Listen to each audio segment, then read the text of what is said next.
The doctor's office was cold that morning. It's the kind of cold that seeps into your bones and stays there. A young mother sat holding her 18-month-old daughter, watching the specialist's face for any sign of hope. But hope wasn't what she found. "Your daughter has profound hearing loss in both ears," the doctor said, his voice careful and measured. "She will likely never hear normally." "I'm very sorry." The mother didn't cry. Not there. Not in front of the doctor. She simply held her baby tighter and nodded, as if she understood.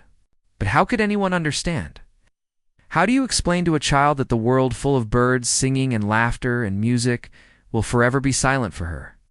That little girl's name was Lily, and this is where her story begins. Lily grew up in a small town where everyone knew everyone. The kind of place where news travels fast and people talk even faster. By the time she was 3 years old, most folks in town knew about the Chen girl who couldn't hear. Some looked at her with pity. Others avoided her altogether, unsure of how to communicate with a child who lived in silence. But Lily didn't know she was supposed to feel sorry for herself. To her, the world wasn't missing anything. It was simply different. She learned to read lips before she learned to read books. She noticed things other children missed, like the way her mother's face changed when she was worried, or how her father's shoulders tensed when he was tired. She felt the rumble of thunder through the floor during storms. And she watched lightning paint the sky without ever hearing its roar. Her parents did everything they could. They learned sign language as a family. They moved her bedroom to the ground floor so she could feel when someone knocked on the front door.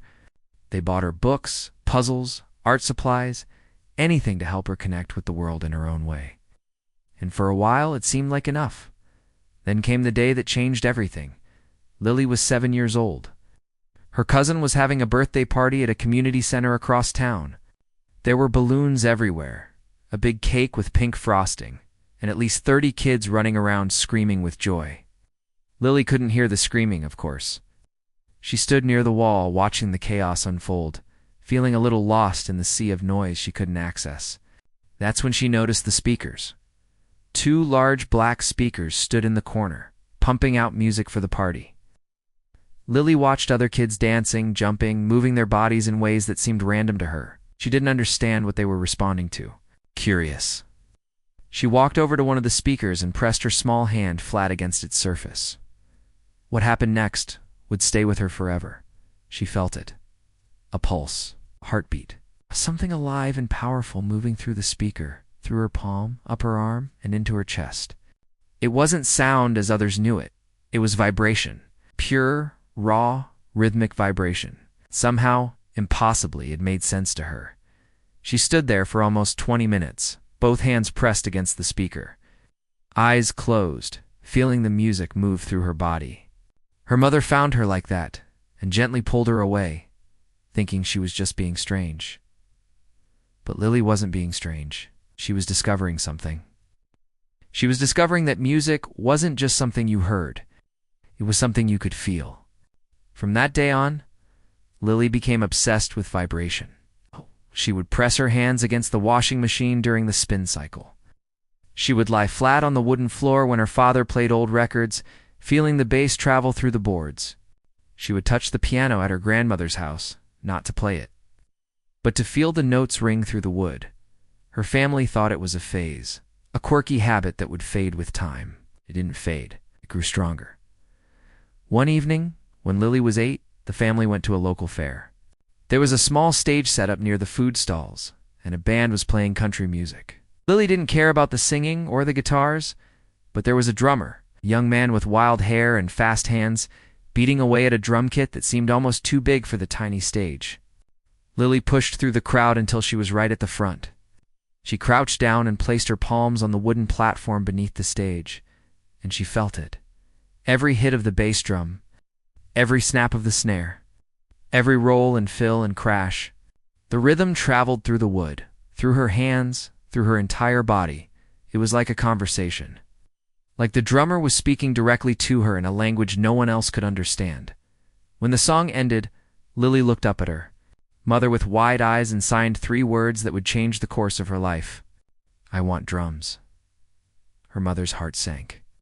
She didn't want to crush her daughter's dream, but she also didn't want to set her up for failure. That night after Lily went to bed, her parents sat at the kitchen table and talked for hours. "She'll play drums if she can't hear the music," her father asked, rubbing his tired eyes.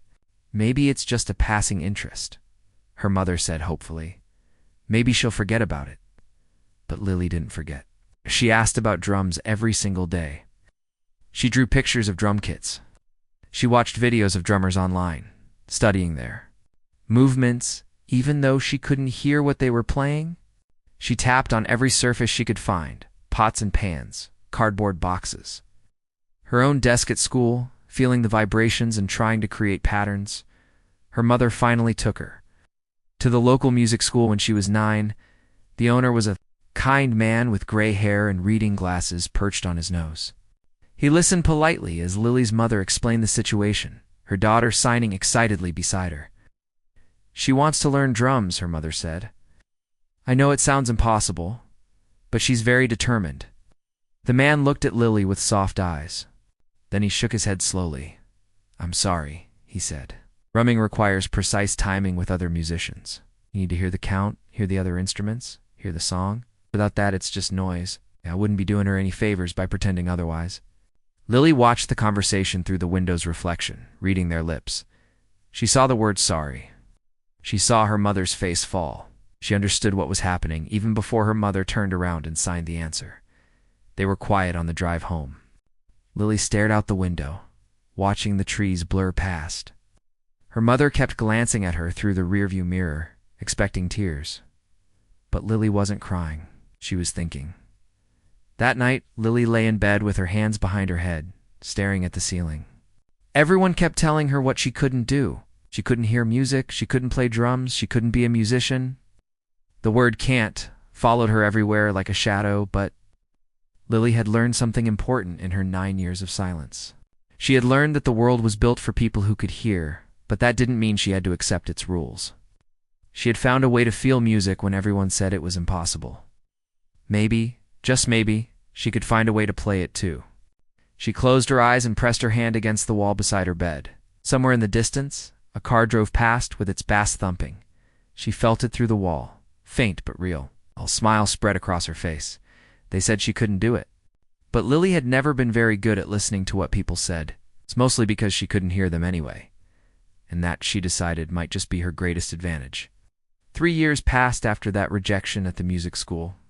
3 years of Lily tapping on tables, banging on pots, and dreaming of drums she didn't own. Most people would have given up by now. Most people would have accepted that some dreams just aren't meant for everyone. But Lily wasn't most people. On the morning of her 12th birthday, Lily woke up to find a small envelope on her pillow. Inside was a card from her grandmother with a crisp $50 bill tucked inside. It wasn't a fortune, but to Lily it felt like the beginning of something. She had been saving every penny she could get her hands on for almost 2 years. Birthday money, coins found on sidewalks, small amounts her parents gave her for helping around the house. She kept it all in a shoebox under her bed, counting it every few weeks, watching the total slowly climb. That afternoon, she pulled out the shoebox and counted everything one more time. $214. It still wasn't enough for a new drum kit. Those cost thousands. But Lily had another idea. She had been searching online for weeks, scrolling through websites that sold used instruments. Most were still too expensive, but then she found it, a listing in her own town for a used drum kit. The photos showed scratched cymbals, a dented bass drum, and a snare that had clearly seen better days. The seller was asking $180. Lily showed her mother the listing that evening. Her mother looked at the screen, then back at her daughter, and sighed deeply. "Lily, we talked about this," she signed slowly. "The music teacher said it wouldn't work. I don't want you to get hurt." But Lily had prepared for this moment. She pulled out a piece of paper where she had written her argument in careful handwriting. She handed it to her mother and waited. The note read, "You always tell me I can do anything I set my mind to. Did you not mean it? I'm not asking you to believe I'll succeed. I'm asking you to let me try, please."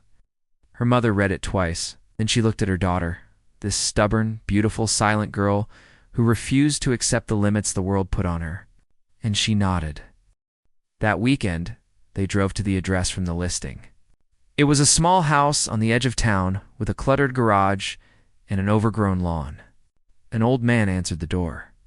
He was tall and thin, with wrinkled hands and kind eyes behind thick glasses. His name was Mr. Howard, and he had been a jazz drummer in the 1960s before arthritis stole the use of his fingers. Lily's mother explained the situation while Lily stood quietly, studying the old man's face. When her mother mentioned that Lily was deaf, something shifted in Mr. Howard's expression. He looked at Lily differently now, not with pity, but with curiosity. "She wants to play drums," he asked, "even though she can't hear?" Lily read his lips and nodded firmly before her mother could answer for her. Mr. Howard was quiet for a long moment. Then he smiled, a slow and knowing smile, and waved for them to follow him to the garage. The drum kit was exactly as the photos showed, old, beaten up, covered in a thin layer of dust, but to Lily, it was the most beautiful thing she had ever seen. She walked around it slowly, running her fingers over the drum heads, touching the cold metal of the cymbal stands. She could already imagine herself sitting behind it, sticks in hand, creating something out of nothing. 180, right? Her mother asked, reaching for her purse, but Mr. Howard shook his head. "Tell you what," he said, his eyes still on Lily. "Give me 100 even. Consider the rest a gift from one drummer to another." Lily didn't catch all the words, but she understood enough. Her eyes went wide, and before anyone could stop her, she rushed forward and hugged the old man. He laughed, surprised but pleased, and patted her gently on the back. As they loaded the drums into the car, Mr. Howard pulled Lily aside. He pointed to his chest, then to his ear, then shook his head. Finally, he pointed to his chest again and nodded firmly. Lily understood. Music isn't in the ears. It's in the heart. She nodded back, a silent promise passing between them. They set up the drums in the basement that same evening. The concrete floor was perfect. Lily could feel every vibration travel through it like ripples in water. She sat behind the kit for the first time, picked up the sticks, and just held them. This was real. After years of dreaming, she finally had her own drums. But having drums and knowing how to play them were two very different things. Lily couldn't afford lessons, and even if she could, no teacher in town would take her. The music school had made that clear. So she did what she always did. She figured it out on her own. She started by watching videos online. Drumming tutorials, concert footage, anything she could find. She couldn't hear the instructions, but she watched the drummer's hands like a hawk. She studied how they held the sticks, how they moved their wrists, how their feet worked the pedals. She played the videos in slow motion, frame by frame, memorizing every movement. Then she developed her own system. She noticed that when she placed her bare feet flat on the floor, she could feel the bass drum vibrations more clearly. So she always practiced without shoes. She discovered that if she tied balloons to the drums, she could see them shake with each hit, giving her visual feedback on her timing. She learned to count beats in her head, keeping perfect rhythm through math, memory rather than sound. Her method was strange, unconventional, completely self-invented. But slowly, impossibly, it started to work. The first few months were rough. Her timing was off. Her hits were inconsistent. Her arms ached, and her hands blistered until the skin peeled away and fresh calluses grew in their place. Some nights she practiced until 2 in the morning, sweat dripping down her face, her whole body shaking with exhaustion. Her parents worried. Her younger brother, who was 10 at the time, complained that the basement sounded like a construction site. But Lily kept going. She set small goals for herself. Master one simple beat, then another. Then combine them. Then add fills. Then speed up. Then slow down. She recorded herself on her phone and watched the footage back, analyzing her own movements the way she analyzed the professionals. She became her own teacher, her own critic, her own biggest fan. By the end of the first year, something had shifted. The random noise was becoming rhythm. The clumsy movements were becoming fluid. She wasn't just hitting drums anymore. She was playing them. Her brother noticed it first. He had come downstairs one evening to grab a snack when he heard her practicing. He stood frozen in the doorway, watching his deaf sister play a beat so clean and powerful that he forgot to breathe. When she finished, he just stared at her. "That was actually good," he said, though she couldn't hear him. She caught his expression and raised an eyebrow. He gave her a thumbs up, looking almost annoyed that he had to admit it. Lily grinned. By her 14th birthday, Lily could play along 2 songs she had never heard. She would watch music videos and match her drumming to the visual cues of the other musicians. She learned to read the tiny movements that signaled changes, the way a guitarist's shoulder lifted before a big chord, the way a singer took a breath before a new verse. Where others listened, Lily watched. And she was getting very, very good at it. But talent means nothing if no one ever sees it. And in her small town, Lily was still just the deaf girl with a strange hobby. No one took her seriously. No one thought she could really play. That was about to change. But first, Lily would have to face the biggest rejection of her life. One that would nearly destroy everything she had worked so hard to build. Lily was 15 years old when she decided to audition for her high school jazz band. It was the most respected music group in the entire district. Students from all over competed for a spot. Some had been taking private lessons since they were 5. Others came from musical families where talent was passed down like an inheritance. And then there was Lily, the deaf girl who taught herself drums in a basement. Her mother tried to talk her out of it. Not because she didn't believe in Lily, but because she knew how cruel rejection could feel. She had watched her daughter fight so hard for so long. She didn't want to see her get hurt again. "Are you sure about this?"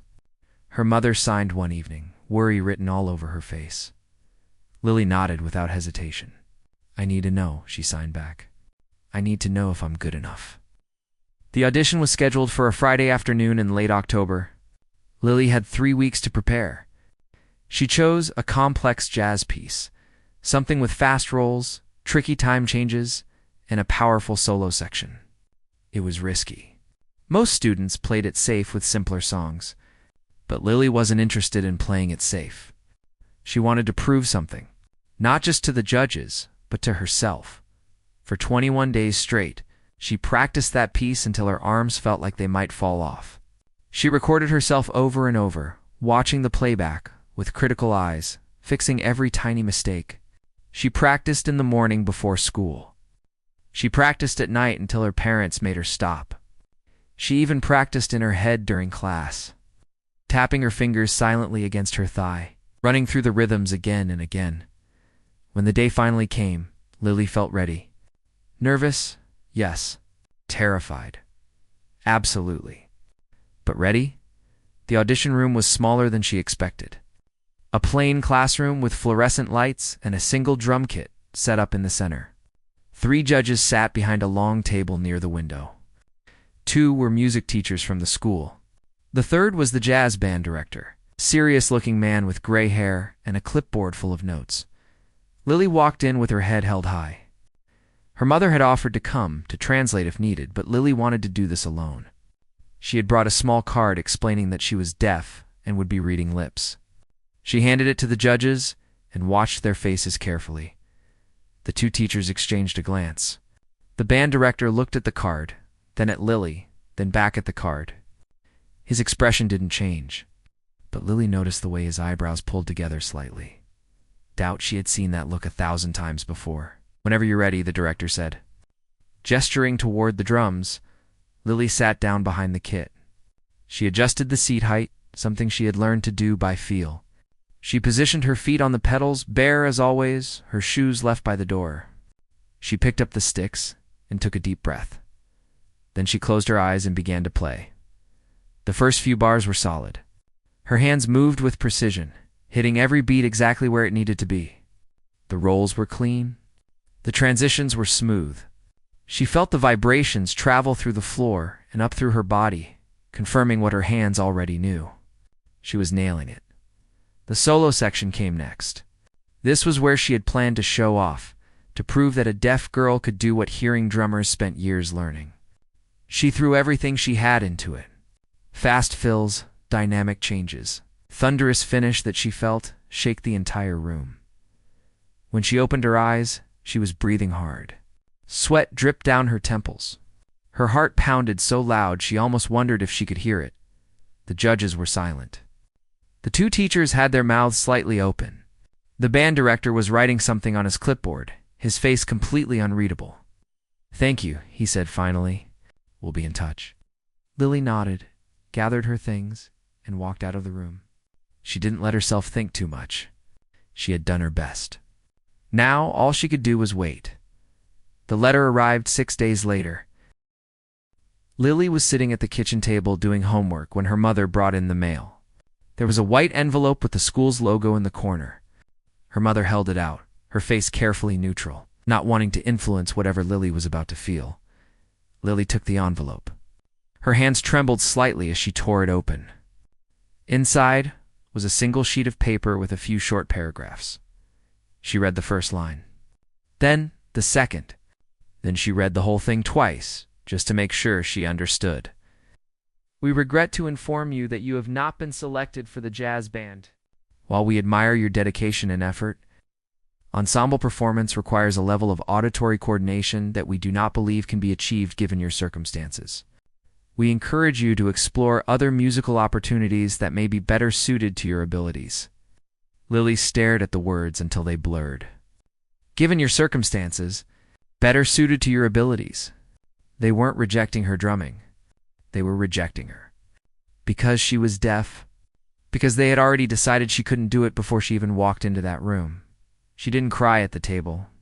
She calmly folded the letter, put it back in the envelope, and walked to her bedroom. She closed the door, sat on the edge of her bed, and then the tears came. She cried until her eyes burned. She cried until her chest hurt from the sobs she couldn't hear herself making. All those years of practice, all those nights in the basement, all those blisters and calluses and sleepless hours, none of it mattered. To them, she was just a deaf girl with a hopeless dream. That night, she didn't go down to the basement. For the first time in 3 years, she didn't touch her drums. The next day was the same. And the day after that, her brother noticed first. He knocked on her door one evening, something he rarely did. When she opened it, he just stood there looking awkward, holding a candy bar like some kind of peace offering. "You okay?" he asked slowly so she could read his lips. She shrugged and took the candy. He lingered for a moment like he wanted to say more, but then he just nodded and walked away. By the end of the week, Lily had made a decision. She was going to sell the drums. There was no point anymore. The world had made it clear that there was no place for a deaf drummer. She had been foolish to think otherwise. Better to accept it now and move on. She sat down at her computer and started typing a listing. Used drum kit for sale. Somewhere but good condition. $150. Her finger hovered over the post button. One click and it would be over. One click, and she could finally let go of this impossible dream. But something stopped her. She thought about Mr. Howard, the old jazz drummer who had sold her the kit 3 years ago. She remembered what he had told her without words. Music isn't in the ears. It's in the heart. She thought about all those nights feeling the vibrations through the basement floor. She thought about the birthday party when she was 7, pressing her hands to the speaker, discovering a whole world that everyone said she couldn't access. She thought about the judges in that audition room, the doubt in their eyes before she even played a single note. They had made up their minds about her before she had a chance to prove them wrong. And suddenly, she wasn't sad anymore. She was angry. Why should she let them decide what she could or couldn't do? Why should their doubt become her truth? They didn't know her. They didn't know what she'd overcome. They didn't know that she had built something real and powerful out of nothing but silence and stubbornness. Lily deleted the listing. She stood up from her desk, walked downstairs to the basement, and sat behind her drums for the first time in a week. She picked up the sticks. She pressed her bare feet against the cold concrete floor. And she played. She played harder than she ever had before. She played until her arms screamed and her lungs burned. She played like she was fighting something. Because she was. She was fighting every person who had ever looked at her with pity, every teacher who had turned her away, every voice that had told her she couldn't. When she finally stopped, hours later, she was shaking. But she was also smiling. They thought she would give up. They were wrong. This was far from over. After the rejection, something changed in Lily. She stopped playing for approval. She stopped practicing to prove a point. She started playing for herself, for the pure joy of feeling rhythm pulse through her body, for the peace that came when the rest of the world disappeared and it was just her, the drums and the vibrations that felt like home. She practiced every single day, not because she had to, but because she wanted to. She experimented with new styles. She created her own beats. She even started composing original pieces. Complex rhythms that came from somewhere deep inside her, patterns that told stories without words. The basement became her sanctuary, the one place where being deaf didn't matter at all. Months passed. Lily turned 16. She was still the quiet girl at school who sat alone at lunch and didn't have many friends. Most kids didn't know how to talk to her, and she had stopped trying to make them understand. She poured everything into her music instead. Her brother had just turned 14 that year. He was the opposite of Lily in almost every way. Loud, popular, always surrounded by friends. They had never been particularly close. He thought she was weird. She thought he was annoying. But somewhere along the way, something had shifted between them. It started small.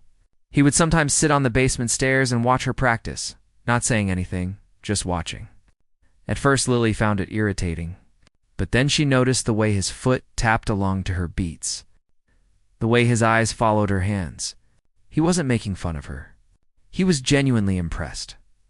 One evening, he came down to the basement with his phone in his hand. "Can I record you?" he asked, speaking slowly and clearly so she could read his lips. Lily frowned. "Why?" he shrugged. "I just want to show some friends. They don't believe me when I tell them how good you are." She hesitated. She had never let anyone outside the family see her play. The audition had been traumatic enough. But something about the way her brother asked, almost like he was proud of her, made her consider it. "Fine," she signed. "But just for your friends? Don't post it anywhere." He nodded and promised. Then he sat on the stairs, pointed his phone at her. "Got it." And hit record. Lily took a breath and started playing one of her original compositions.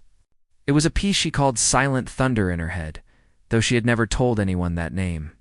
It started slow and quiet, building gradually, layers upon layers of rhythm stacking on top of each other until it exploded into a powerful, thunderous climax. It was 6 minutes of everything she had learned, everything she had felt, everything she had fought for.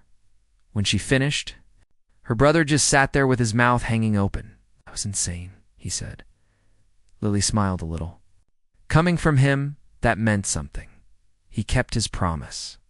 He only showed the video to a few friends, but one of those friends showed it to someone else, and that person showed it to someone else.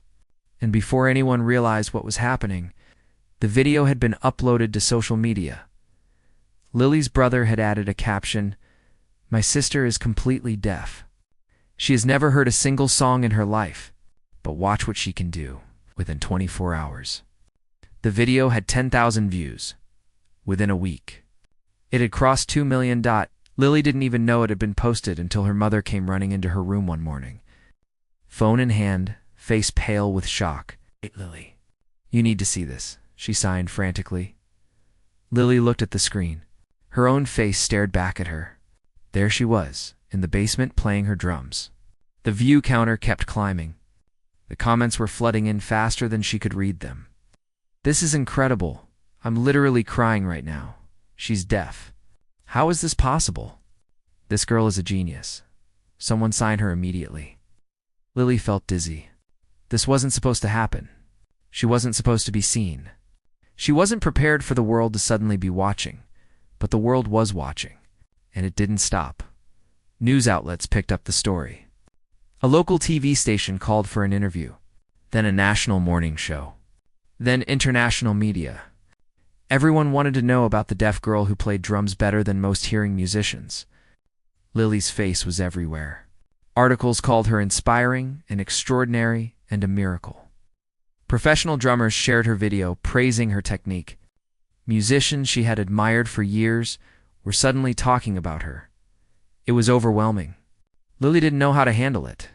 She wasn't comfortable being the center of attention. She had spent her whole life on the outside, invisible, overlooked. Now suddenly everyone wanted a piece of her. Her mother helped manage the chaos. They turned down most interview requests. Lily wasn't ready to be a public figure. She just wanted to play her drums. But then came the phone call that changed everything. It was a Tuesday evening. Lily was in the basement practicing when her mother came down the stairs with a strange expression on her face. She was holding the phone against her chest, like she was scared of it. "There's someone who wants to talk to you," she signed. "Well, to us, it's about a performance." Lily raised an eyebrow. She had already turned down several performance requests. Small venues, local events. None of them felt right. Her mother continued, "It's the city basketball arena, the professional team. They're hosting a championship game next month. 20,000 people will be there." She paused, her hands trembling slightly. "They want you to play the halftime show, a solo drum performance. Live." Lily felt her heart stop. 20,000 people, a professional arena, live television. This wasn't a small local event. This was the biggest stage she could possibly imagine. "They saw your video," her mother explained. "They think your story would inspire people. They want to fly you out, put you up in a hotel, everything. They said they'll pay you too." Lily sat frozen behind her drums. Her mind raced through 1,000 thoughts at once. This was the opportunity of a lifetime, the kind of moment most musicians only dream about. But it also terrified her more than anything ever had. What if she messed up? What if she froze on stage? What if 20,000 people watched her fail in real time? The audition rejection flashed through her mind. The words from that letter. "Given your circumstances," what if they were right? What if she really couldn't do this? Her mother knelt down beside her. "You don't have to decide right now," she signed gently. "Take some time. Think about it." But Lily didn't need time. She already knew the answer. She had known it since the moment she first pressed her hands against that speaker at her cousin's birthday party. She had known it through every rejection, every doubt, every tear. She hadn't come this far to stop now. She looked at her mother and signed 2 words. "I'll do it." Her mother's eyes filled with tears. She pulled Lily into a tight hug. When they finally separated, Lily saw something in her mother's face she had never seen before. Not worry, not fear. Pride. Pure, overwhelming pride. That night, Lily stayed in the basement until 3 in the morning. She practiced until her muscles screamed. She practiced until she could barely lift her arms. She practiced like her entire life had been leading to this one moment. Because maybe it had. In 4 weeks, she would walk onto the biggest stage of her life. In 4 weeks, 20,000 strangers would watch a deaf girl sit behind a drum kit. In 4 weeks, she would either prove everyone wrong or confirm their doubts forever. There was no turning back now. The 4 weeks leading up to the performance were the longest of Lily's life. She practiced 8 hours a day, sometimes more. She refined every beat, every transition, every second of the piece she had chosen to perform. It was her original composition, the one her brother had filmed, the one that had started all of this. She knew it by heart. She knew it in her bones. But knowing something in your basement and performing it in front of 20,000 people were 2 very different things. The night before the show, Lily couldn't sleep. She lay in bed staring at the ceiling, her mind spinning with worry. What if the stage felt different? What if she couldn't feel the vibrations properly? What if she sat down behind those drums and her hands just froze?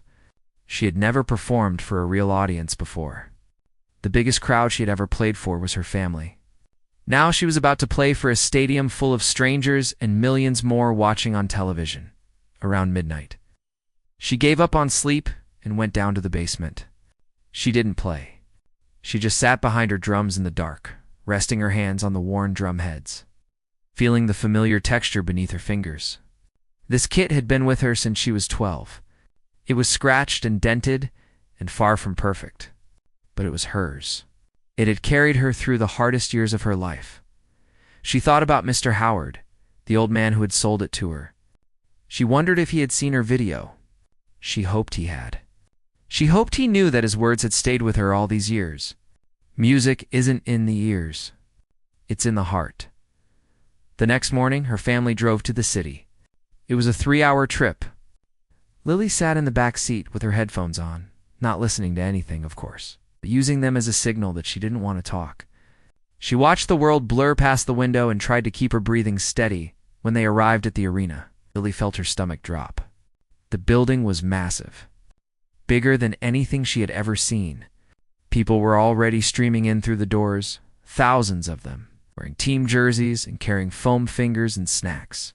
They had no idea that, in a few hours, a 16-year-old deaf girl would be standing at center court trying not to fall apart.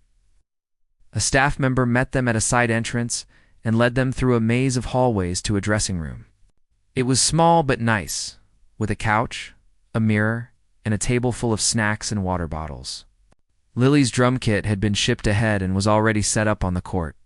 The staff assured her she could do a sound check whenever she was ready. Sound check.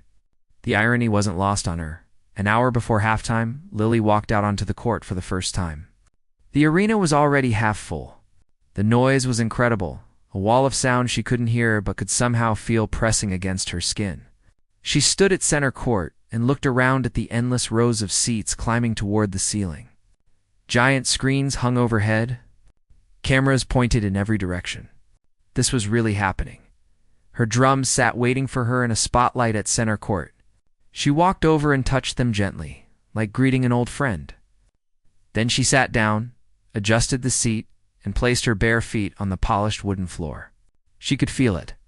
The vibrations of the crowd, the hum of the building, the pulse of something alive and electric. It was different from her basement, bigger, more intense, but it was still rhythm. It was still something she could understand. She played a few practice beats. The crew gave her a thumbs up. Everything was working. Now, all she had to do was wait. The next hour was torture. Lily sat in the dressing room with her family, watching the game on a muted television. She couldn't focus on what was happening. Her mother kept offering her water. Her father kept telling her everything would be fine. Her brother sat in the corner pretending to be calm, but bouncing his legs so hard the whole couch shook. Then, a staff member knocked on the door. 5 minutes. Lily stood up. Her legs felt like jelly. Her mother hugged her tight and signed, "We are so proud of you, no matter what happens." Her brother gave her a fist bump. "Go show them," he said. Her father just nodded, his eyes shiny with tears he was trying to hide. Lily walked down the tunnel toward the court. The halftime buzzer had just sounded. The crowd was restless, waiting for entertainment. She could feel the floor vibrating with the movement of thousands of feet. Her heart pounded so hard she thought it might burst out of her chest. She stepped out onto the court. The lights were blinding. The arena fell into a strange hush as people noticed her walking toward the drums. On the giant screens overhead, her face appeared. A voice over the speakers was probably introducing her, telling her story, explaining that she was deaf. She couldn't hear any of it. She could only see the faces in the crowd. Some curious, some confused, some skeptical. She sat down behind her drums. The spotlight focused on her. 20,000 people stared in silence. This was the moment. Everything she had been through, every rejection, every tear, every late night in the basement, it all came down to this. She pressed her feet flat against the floor. She gripped the sticks. She closed her eyes, and she played. The first hit echoed through the arena like a crack of thunder. Then another. Then another. The rhythm built slowly, just like she had practiced, layer upon layer, vibration upon vibration. She couldn't hear the sound bouncing off the walls, but she could feel it. She could feel the floor trembling beneath her feet. She could feel the air around her pulsing with energy. She played harder, faster. Her hands were a blur. The solo section arrived, and she unleashed everything she had. Fills that rolled like waves, crashes that shook the rafters.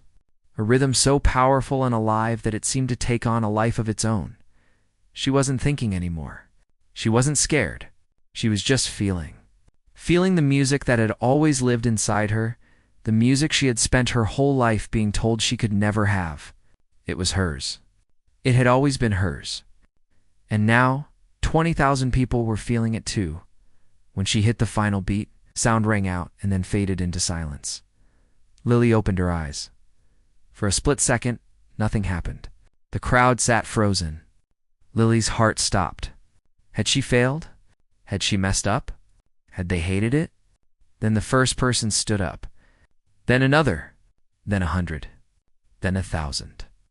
Then the entire stadium was on its feet, clapping, stomping, roaring with applause so loud that Lily felt it shaking through the floor, and up through her entire body. She couldn't hear them cheering, but she could see them. Tears streaming down faces. Hands clapping so hard they had to hurt. Strangers hugging each other. The giant screens showed the crowd going wild, and then they showed her face. Stunned and overwhelmed and breaking into the biggest smile of her life, she did it. She stood up slowly, her legs barely holding her. She raised one hand in a small wave. The crowd roared even louder. On the sidelines, she saw her family. Her mother was sobbing. Her father had given up hiding his tears. Her brother was jumping up and down like a maniac, screaming words she couldn't hear but didn't need to. Lily walked off the court in a daze. The staff member who escorted her back was saying something. Probably congratulations, but Lily wasn't reading lips right now. She was just floating, flying, feeling like the whole world had cracked open and shown her something beautiful. She had spent her whole life being told what she couldn't do. She had been rejected, dismissed, pitied, and underestimated at every turn. But she had never stopped. She had never given up. And now, standing in that tunnel with the echoes of 20,000 people still vibrating through her bones, she finally understood something. Silence was never her weakness. It was her superpower. And this was only the beginning.